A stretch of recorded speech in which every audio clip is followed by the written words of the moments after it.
All right. I guess I'll kick it off. That's your job.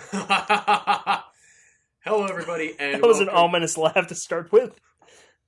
Hello, everybody, and welcome to Too Weird Didn't Watch, the show where we make fun of movies based on nothing but their odd descriptions. I'm Brantley. I'm Albert. We're using new mics today, so if the sound is better or worse or off or something, we apologize. I mean, we don't apologize if it's better. That's what we're going for. But I'm sorry for all improvements. I'll take the blame for that. I did nothing for it. You should. But Brantley's going to be reading for us again this week. Brantley, what do you got? First, we have Never Cry Werewolf, which is either trying kind of too hard or not hard enough for the title. Let's just go back to the original legend, right? It seems like never was not the point. They didn't want him to never cry werewolf or wolf. It was just like, not... Make sure there's one there. Make sure there literally is one there, and then cry wolf. The people will help you out as long as you're not overdoing it. This is probably not about that, but in France, they didn't really have witch hunts back in the day. They had werewolf hunts. But they were about as brutal as the Salem witch trials. Right, yeah. So people kind of called werewolf all the time, and someone just died, and they're like, well, he's dead. No more werewolf. Well, back in the day, it was all kind of the same thing, right? Yeah. Like, there was just sort of a general...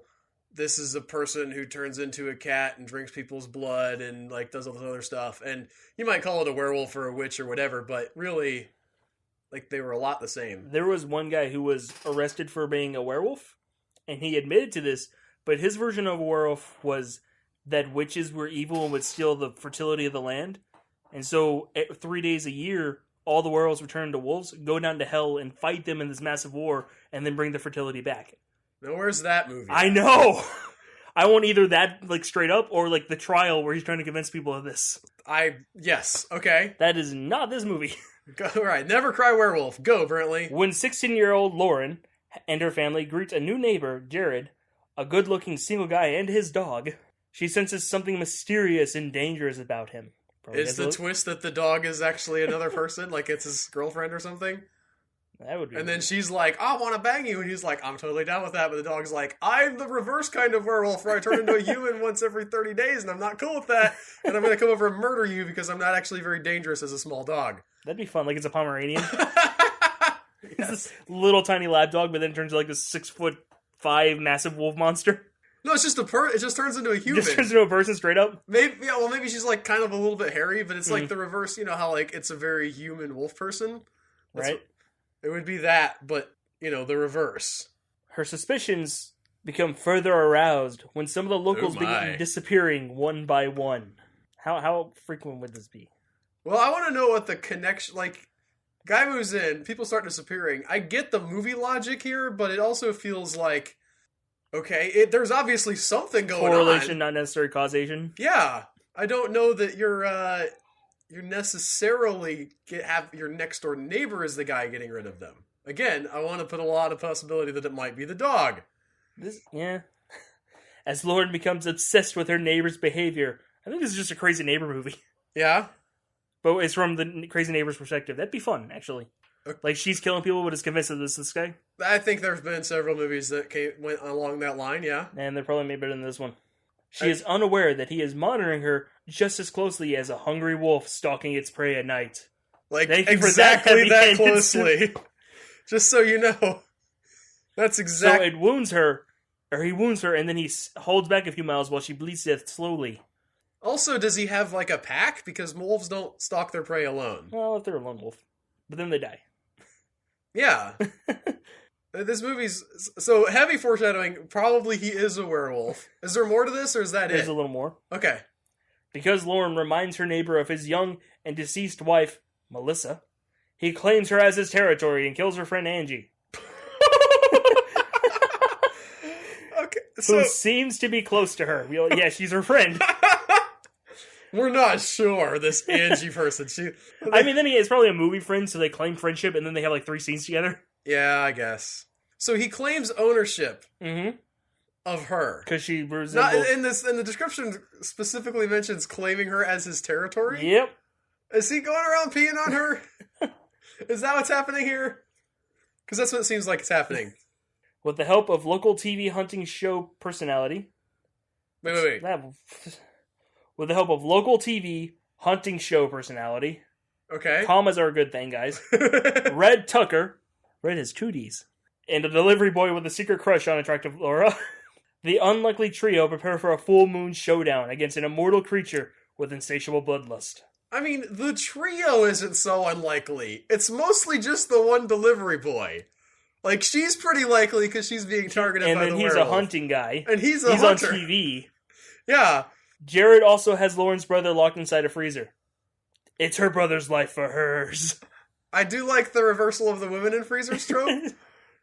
I just love how it's like, by the way, I get your brother in a freezer. Is the freezer on? Because this is like this is like the last 5 minutes of the movie. You're not going to live long in a freezer.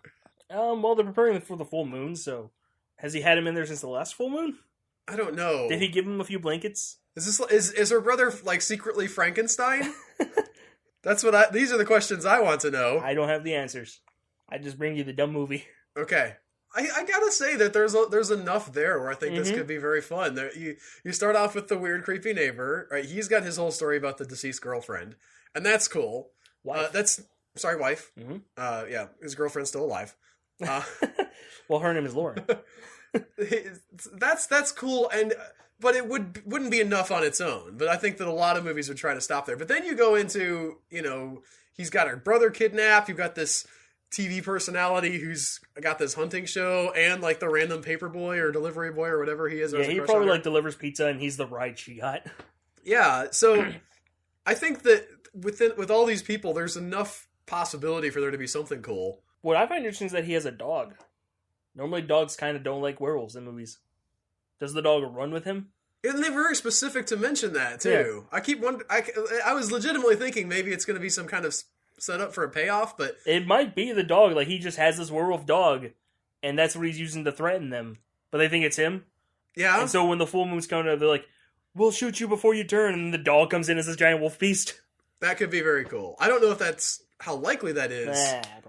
And especially the way this reviewer is writing this, it seems like they're like, wolf-like, guys. He's definitely stalking her. I watched one werewolf movie where they had a golden retriever. It was this brother and sister, and they get bit by a werewolf. Okay. And at one point, the brother, the dog bites him and gets infected. So Okay. while they're changing, this werewolf dog monster starts running around town causing havoc while they're dealing with another werewolf they're trying to kill. That's awesome. It's great. What was that called? I can't remember. Okay, well, I saw it on TV and I didn't get the title. Eagle-eared listeners, if you know the name of this movie, let us know. Let us know, because I want to watch that again. I want to watch that also. All right. What's up next? Next up, we have 3 a.m. No, it's like about 3:45 right now. Yeah, it's about 12 hours. PM. We're not recording this at 4 a.m.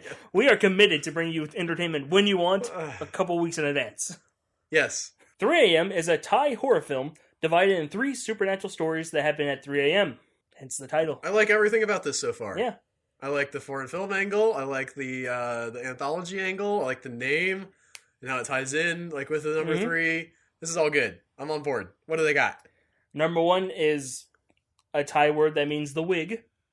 Not even trying to pronounce it because I don't know anything about Taiwanese. This is not, I want to go back and clarify. We're not doing a werewolf-themed episode, so I shouldn't be trying to figure out if the wig is a werewolf somehow. No. Cool. I mean, you can, because most movies would be improved if there was just a random werewolf. Well, no, I'm just saying. How great would Batman be if while he's fighting the Joker, he just grows fur and throws him off a building? I mean, he'd just be Batman, but he kills. So, yeah. Yeah, no. Original Batman or the Batman from the movie I'm referencing. He throws a dude down a grate and throws a grenade after him. Batman murders people in that movie. As a werewolf? No, that would be great, though. Yeah, it would. So, the wig. The wig. I don't know why they're making a Thai movie about sort of a extinct political party from the 1850s, but okay. No, so it's a regular wig. This is horror films? Well, it's a Thai horror film divided into 3 supernatural stories. Right. So it's a horror anthology. Yes, I get that. I'm imagining what kind of thing would happen with this wig before you start reading everything. Mm-hmm. I do think that the idea of a wig as a horror element is kind of underexplored, and I'm interested to see where they go with it. I don't have any ideas though. Well, the sisters May and Mint, those names are really odd for Taiwanese women. Anyways, own and work in a wig shop. May is a hard worker, while Mint is a selfish teenager. You're making your teenage sister work at your shop? Yeah, child labor laws much? Not in Taiwan, I guess. Taiwan, I guess. One day, Mint buys hair from a woman without knowing that it was stolen from a corpse in the cemetery and makes a wig. This is, yep, I'm on board with all this. Yes, okay. Mint brings her boyfriend Lin. See, that sounds like a Taiwanese name. Is it Lin? Yep. Okay, yeah. That makes a joke with the wig with her friends June and Pond. But the spirit is angry and will seek revenge against the teenagers for having its body's hair stolen and made into a wig. I mean, it's just as plausible as, like, we're sad because you're built on top of our graves and poltergeist stuff. Poltergeist is fun. Now, see, it's not just that it's an Indian burial ground. It's that above that is a Christian burial ground that was built on top of the Indian burial ground. Oh, so they've got, like, some... There's layers of dead people. They've got, like... And those Christians were led by a cult leader that brought them there, convinced them it was the end of the world, made them all go in a cave, predicted the end of the world, and then when time passed, wouldn't let them leave, and they all starved under there.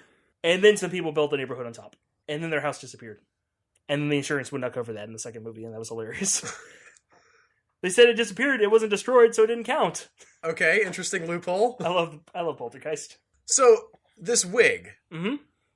Do you think that, like, it's just sort of the ghost is after whoever's wearing it, or is that, like, using the wig to strangle them or, like, move around, I'm like, picturing, hair octopus style? Like, it does that, but it also, like, possesses the bodies.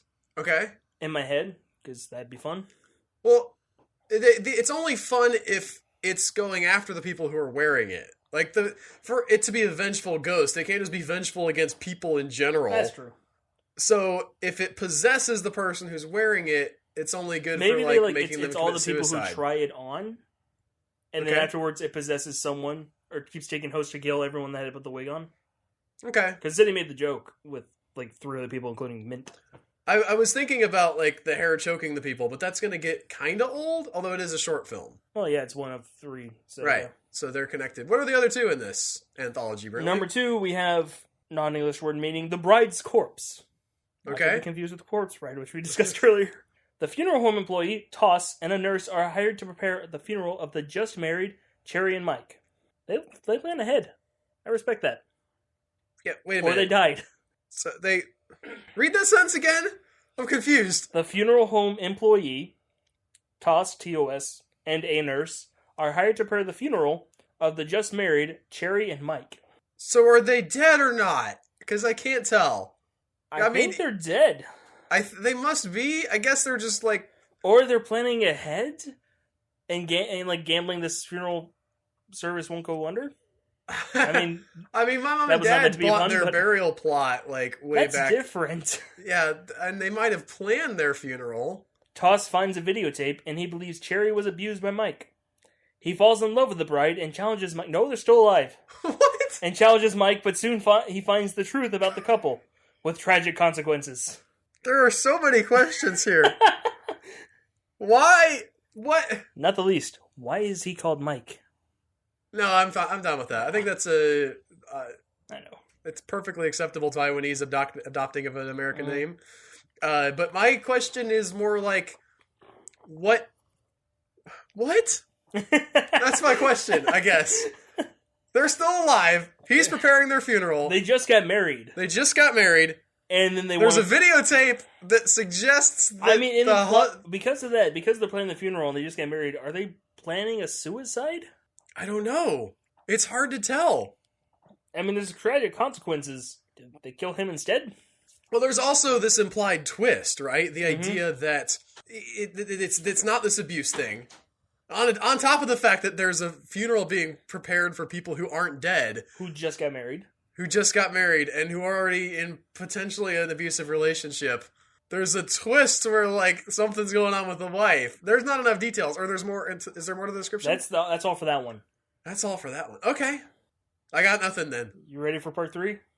Why not? Overtime. All right, yeah. Karen and T own a company that does things and or service.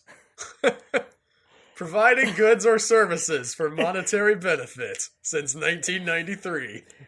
You haven't played Dragon Age Inquisition, but you can talk to all your companions in that game. Right. And one of them tries to be evasive, so like, where are you from?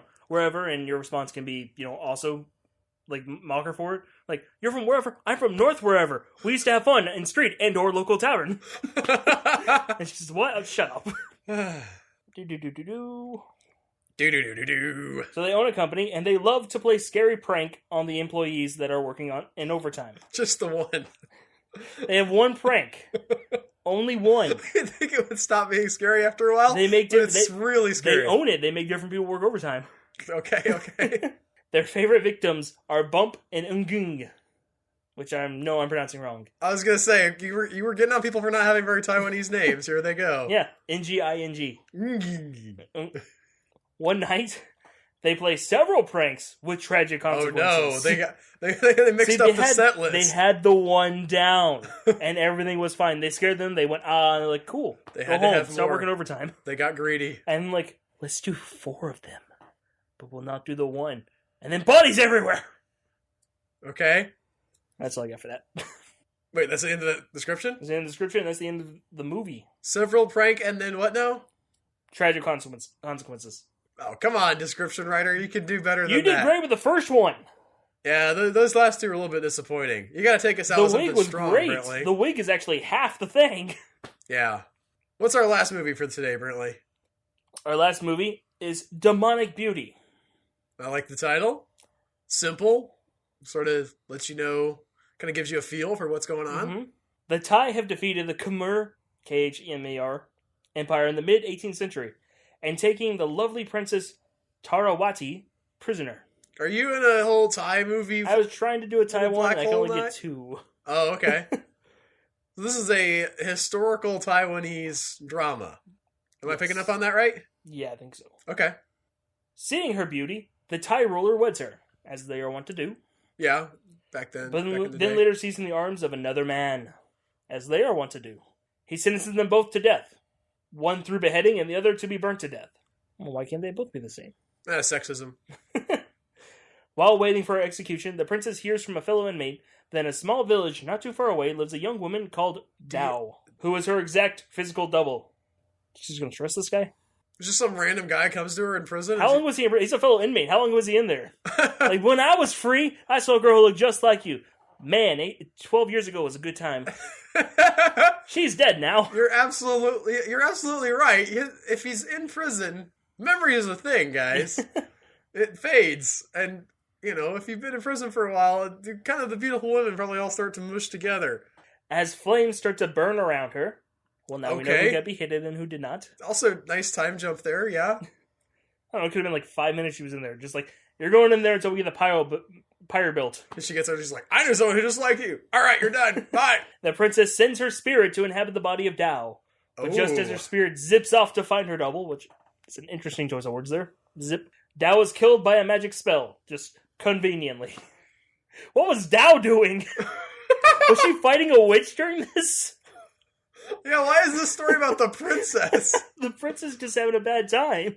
I mean, she has no agency here, except for she does send her spirit off to, there. Her one agency is I don't want to die. I'm going to go possess some chick who has nothing to do with any of this. Yeah, meanwhile, this girl is doing battle with the magical Something arts. to have a spell kill her.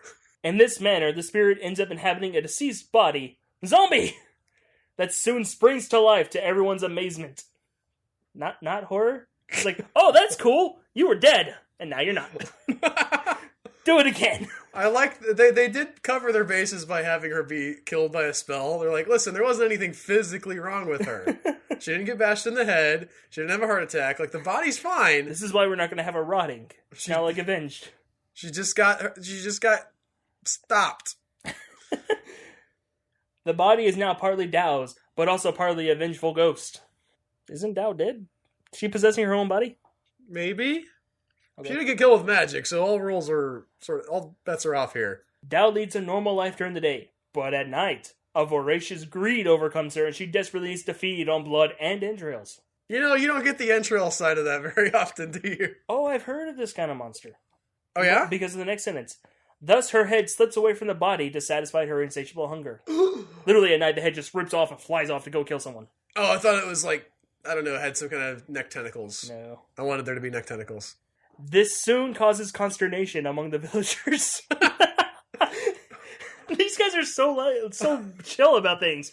Oh, you're dead. Now you're alive. Cool, I'm going to go work on my farm. Oh, someone died. That's not good. Guys, someone died. Magic head flying through the night. I mean, I No good will come of it. I got to work on these cows, so I can't deal with that. You going to do it? No, you got chickens. Okay, someone's going to deal with that later.